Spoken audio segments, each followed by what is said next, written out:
I'm Dr. Deborah Davis from Pittsburgh Center for Environmental Oncology, and today I want to talk to you about why we know that cell phone signals are absorbed deeply into the brain.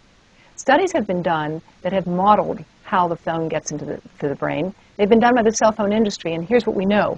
When you hold a phone up to your ear, you are, of course, exposing the hearing nerve, indicated here in this model of the skull.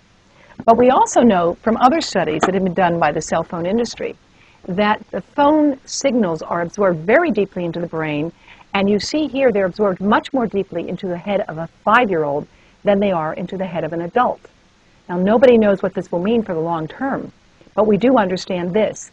Our brains control every part of our lives, our breathing, our thinking, our feeling, whether we are alive.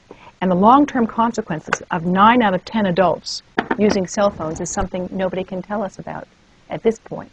But new studies from Sweden just released last week at the Royal Society by Professor Lennart Hardell, a distinguished oncologist from Sweden, have found that those who began using cell phones before age 20 have 5 times more brain cancer by the time they reach their late 20s.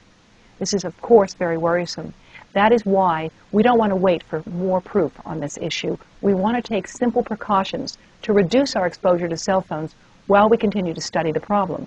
And the Center for Environmental Oncology website has information about how you can use cell phones more safely. For that information, please look at preventingcancernow.org. Thank you. I'm Dr. Deborah Davis.